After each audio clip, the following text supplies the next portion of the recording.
इस समय आप हैं चुनावी चकल्लस के इस कार्यक्रम में और जिसमें हम लोग तमाम लोगों से चर्चा करते हैं कि चुनाव का क्या माहौल है, चुनाव किसकी तरफ है। आइए इस गांव में लोगों से चर्चा करते हैं कि उनका क्या मूड है, वो किसे विधानसभा की कुर्सी पर बिठाना चाहते हैं अपने क्षेत्र से। लेकिन गांव का एक माहौल होता है, जैसे यहाँ पर समाजवादी पार्टी से फहीम इरफान लड़ रहे हैं, बसपा से जो है वो अनिल चौधरी लड़ रहे हैं और भारतीय जनता पार्टी से परमेश्वर लाल सैनी और भी कई सारे प्रत्याशी जो है वो मैदान में है। तो आपके गांव का क्या रुझान है, किसे वोट देंगे? हमारे यहाँ तो ऐसी है, बसपा कोई देगी। नहीं वो ठीक है, अभी क्या है कि बहन जी बहुत ज्यादा चुनाव में ऐसा लग रहा है कि भागीदारी उनकी कम है। पता नहीं क्यों, उन्होंने प्रत्याशी तो घोषित किए हैं लेकिन चुनाव में जो माहौल हर बार उनका रहता है इस बार थोड़ा सा कम दिखाई दे रहा है। इसका कोई कारण आपको पता है? क्यों मानेंगे, मानेंगे क्यों ना, वोट मानते हैं। मतलब हमारी पार्टी जो थोड़ी डाउन होती जा रही है और हमारे कार्यकर्ता हैं वो दबंग पार्टी में कम है, क्योंकि अदर पार्टी के जो कार्यकर्ता है वो दबंग पार्टी के, हमारे कार्यकर्ता है दबंग पार्टी के कम है। इस वजह से हमारी पार्टी थोड़ी डाउन सी दिखाई दे रही है। आप फिर भी आपके गांव में किसका माहौल है? अनिल चौधरी जी का जो कि बसपा से हैं, या फिर समाजवादी पार्टी का, या भाजपा का? जी बसपा का। बसपा का माहौल। आपका क्या नाम है? बबलू नाम है जी मेरा।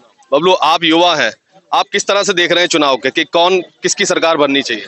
सरकार बीएसपी की बननी चाहिए साहब। बीएसपी की सरकार। इससे पहले मायावती जी जो है वो उत्तर प्रदेश की मुखिया रही हैं और उसके बाद आप उस वक्त के विकास से और आपके भारतीय जनता पार्टी सरकार के विकास से तुलना करेंगे तो क्या लग रहा है आपको, दोनों में कितना डिफरेंस था? डिफरेंस बहुत है। जैसे इस सरकार में बहुत गुंडागर्दी चल रही है, गुंडागर्दी चल रही है इस सरकार में। उस समय ऐसा नहीं था। कहते हैं कि इस सरकार में कोई गुंडागर्दी नहीं है, हाथरस में इतना बड़ा हत्याकांड हो गया, दिन दहाड़े उस लड़की को जला दिया गया। कहते हैं बीजेपी वाले कि बीजेपी में कुछ नहीं हो रहा, सब काम हो रहे हैं। आपका क्या नाम? गोपीचंद्र आजाद। गोपीचंद, आपका क्या? बीएसपी। बीएसपी जी ठीक है। कारण क्या है बीएसपी को चुनने का? बीएसपी का बीजेपी सरकार में दलितों का और एससी वर्ग जितने भी लोग हैं सबका आरक्षण खत्म कर दिया गया है। हमें मुफ्त पढ़ाई, कोई भी चीज, मतलब सब चीज रद्द कर दी गई है। हमारे नाम से कोई भी चीज नहीं है अब जो सरकारी हमें लाभ मिल सके। हम लोग आगे पढ़ सकें तो कैसे पढ़ सकें, जो सरकारी चीजें हमें मिल नहीं रही सुविधा। पहले जब किसानों को गन्ना का रेट बढ़ाया था, बहन जी ने 125 रुपये बढ़ाया था और अखिलेश सरकार ने 65 रुपये बढ़ाया था अपनी सरकार में, और इस सरकार ने 25 रुपये मात्र बढ़ाया है। तो हमें तो बीएसपी ठीक लगती है। मतलब आपका विशेष बात यह है कि क्योंकि भारतीय जनता पार्टी लगभग आरक्षण को समाप्त कर रही है, इसलिए आप चाहते हैं कि बीएसपी का शासन जी समाप्त कर दिया है। बिल्कुल। निजीकरण को लेकर आपकी क्या राय है? जो भारतीय जनता पार्टी निजीकरण तेजी से किया है इस सरकार में, उससे लेकर के आपकी क्या राय है? निजीकरण से ये हुआ क्योंकि जो हमारे युवा पढ़ रहे हैं, मेहनत कर रहे हैं, वो सोच रहे हैं कि हमें सरकारी जॉब मिले, इसी वजह से तो पढ़ रहे हैं, मेहनत कर रहे हैं। बच्चे भी बहुत ज्यादा कर रहे हैं, उनके गार्जियन भी पैसा लगाते हैं, कर्ज लेकर लगाते हैं, लेकिन सभी तो जैसे होता है सभी तो पैसे लगाते हैं, लेकिन हमारे यहाँ पर सरकारी जॉब नहीं रहेगी तो युवक क्यों पढ़ेगा? मतलब आप कह रहे हैं कि जो निजीकरण है उसके कारण से लोगों को अनएम्प्लॉयमेंट जो है वो बढ़ रहा है और लोगों को नौकरियां नहीं मिल पा रही हैं। हाँ सर, 35,000 करोड़ रुपए एक स्टैच्यू ऑफ यूनिटी में लगाए गए हैं। हमारे देश की जनसंख्या 130 करोड़ है लगभग, तो उस मूर्ति या मंदिर मस्जिद कोई हमें खाने के लिए दे देगा? हम घर पे खाली बैठे हैं, तो ये क्या है? सरकार की बेवकूफ़ी है। सरकार हमारा मदद अब नहीं करेगी तो कब करेगी? लेकिन इससे पूर्व में मायावती जी की सरकार में भी बहुत बड़े बड़े हाथी और बहुत बड़े बड़े पार्क और बहुत बड़े लोगों की, महापुरुषों की मूर्तियां लगाई गई, उसके विषय में आपका क्या कहना है? उसमें 200 करोड़ रुपए लगे हैं लगभग, सरकारी मानती हैं सब, लेकिन इसमें 35,000 करोड़ रुपए लगे हैं सर। अच्छा, आप कह रहे हैं कि बहुत बड़ा डिफरेंस है। तो कहने का मतलब ये कि इमारतें होनी चाहिए, भव्य होनी चाहिए, लेकिन एक बजट के तौर पे होनी चाहिए। जी, इतने ज्यादा नहीं कि 10 देश की जनता को लूट लिया जाए, बिल्कुल हर तरीके से। और कोई महंगाई भी किसी चीज पे, पेट्रोल, खाने का तेल और गैस सिलेंडर, इन्हीं चीजों पर गरीब आदमी की जिंदगी व्यतीत होती है। यही सारी चीज महंगी है तो हम कैसे जिंदगी जी सकते हैं गरीब लोग? तो हम तो जो हमारी इंसानियत है, बहन जी को, बाबा साहब को मानने वाले लोग हैं, हम तो वहीं पर वोट करेंगे, चाहे जीते या हारे, हमें कोई फर्क नहीं पड़ता। चंद्रशेखर आजाद के बारे में आपकी क्या राय है? हमारी कोई राय नहीं है। हमारी ये राय है, चंद्रशेखर आजाद ने जो मतलब हमारे बहुजन लोग हैं, उन्होंने वो अपना संगठन चलाते रहते, कोई दिक्कत नहीं थी। उन्होंने पार्टी गलत बनाई क्योंकि हम इससे हमारे बहुजन दो भागों में बट जाएंगे।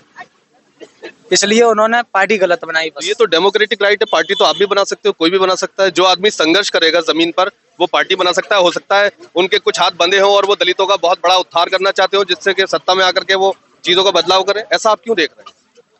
हाँ ऐसा ही है, क्योंकि दो जगह बढ़ जाएंगे ना। जो लोग हैं, बहुजन लोग हैं, जो जो नए लोग हैं वो आजाद समाज पार्टी में जाना चाहेंगे, और जो पुराने हैं वो तो ओनली बीएसपी, उन्हें पता ही है।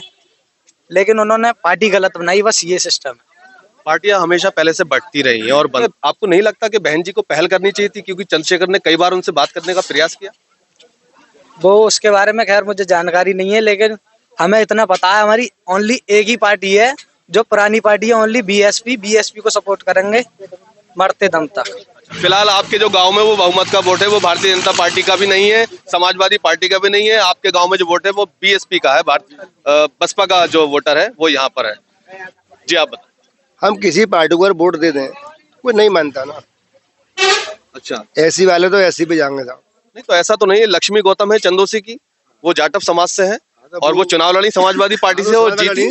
लड़ी तो समाजवादी से। तो ये तो इस बात का तो वो खंडन। हिंदू दूसरे के पक्ष में। लेकिन वहाँ पे ऐसी सीट थी ना बाबू, सही तो ऐसी थी, लेकिन लोगों ने माना ना उन्हें। हाँ तो नहीं माना था, दूसरों ने भी वोट दिया और लोगों ने माना भी। ऐसा आप क्यों सोच रहे हैं? तो जीत भी गई वो। और बहुत सारे दलित लोग ऐसे हैं जो तमाम दीगर पार्टियों में बड़े बड़े पदों पर हैं। देखो, अगर हम कभी कोई से महकमा में भी चले जाए तो माने जाएंगे ऐसी वाले। तो आपका कारण क्या है वोट न देने का किसी और अन्य को? इसीलिए कि वोट गिना नहीं जाता कहीं, इसलिए हम बीएसपी को देंगे, या कोई और विशेष कारण है? अगर फूल वाली पार्टी को वोट दे दें, कभी हमारे को काम पड़ जा, महीना में 6 महीना में साल में, वो भी नहीं कहेंगे आप तो यार आधी बाल तुम तो भैया आधी बाल बजाओ। अच्छा, क्या करा जाए? कहने का मतलब है कि पार्टियों में इतना मनमुटाव है कि अगर कोई दीगर बिरादरी का वोटर कहीं पहुंच जाता है तो उससे ये कहा जाता है, क्षेत्र की बात है ये इनके दर्द है, ये जो बताना चाहते हैं कि मजबूरी हम लोगों की, क्या करना, कोई मजबूरी। मतलब बहन जी जरूरी नहीं है बल्कि मजबूरी है, इनका ये कहना है। फिलहाल अलग अलग तरह की राय, अलग अलग तरह की। जब हम वोट देंगे बहन जी खत्म नहीं जाएगा। आप कह रहे हैं कि मजबूरी है, क्या करें? इसलिए किसी अन्य को बात, आप ही की बात है, रिकॉर्डेड बात है आपकी। सभी की यहाँ पर अलग अलग राय और सभी की होती है। यही मजबूरी है, हमें तो वोट बहन जी को देने देना।